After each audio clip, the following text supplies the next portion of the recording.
Bonjour à toutes et à tous, je m'appelle Daria. Bienvenue dans mon vlog La dilettante du cinéma, où je partage mes réflexions sur des films qui me passionnent.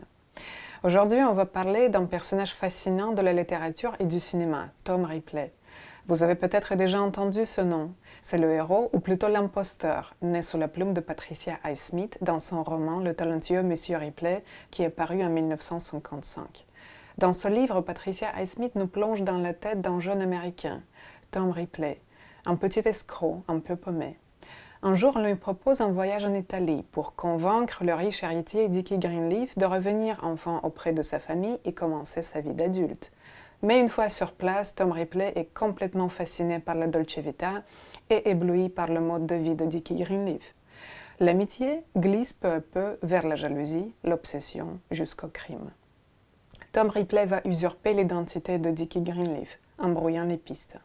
Ce roman est devenu culte pour son ambiance sombre et tendue. Il a été adapté plusieurs fois au cinéma, en 1960 par René Clément dans Plein Soleil avec Alain Delon, en 1999 par Anthony Minghella dans The Talented Mr. Ripley avec Matt Damon et tout récemment, en 2024, par Steven Zaillian dans la série Netflix qui s'intitule Ripley avec Andrew Scott. 3 œuvres, 3 époques, 3 visions très différentes d'un même monstre élégant.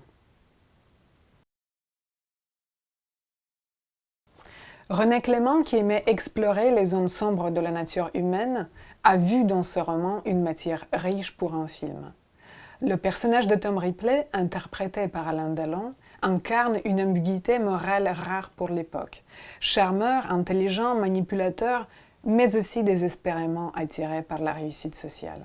René Clément a voulu montrer ce double visage, la beauté du monde bourgeois et la noirceur cachée sous sa surface. $100, c'est pas si mal. Hein? Une misère. Même $5000, ça ne m'intéresse plus. Je peux tout avoir. Par quel moyen? J'ai mon plan.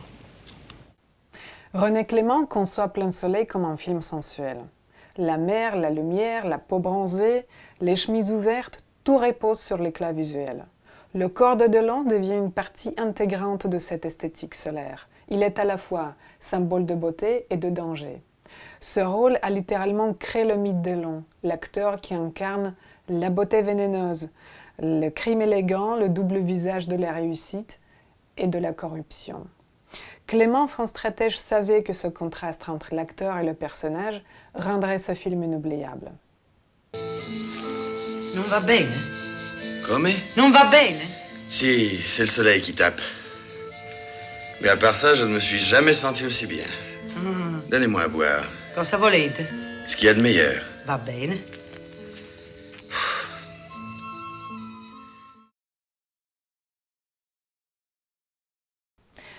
Là où René Clément filme un criminel amoral presque cynique, Anthony Minghella fait de Tom Ripley un être fragile, solitaire, hanté par un désir d'être aimé et reconnu. Le Ripley de Matt Damon est moins diabolique que celui d'Alain Delon. Il est pathétique, maladroit, presque attendrissant au début. Le meurtre ne naît pas d'un calcul froid, mais d'un désespoir affectif. Tom tue parce qu'il ne supporte pas le rejet. Le film américain met au premier plan une tension homosexuelle latente entre Tom Ripley et Dickie Greenleaf. Cela rend le désir de Ripley encore plus complexe. Il ne veut pas seulement devenir Dickie, mais il veut aussi être aimé par lui. Minghella y voit une réflexion sur le regard social, la honte, le refoulement. René Clément montre le monde bourgeois comme beau mais corrompu.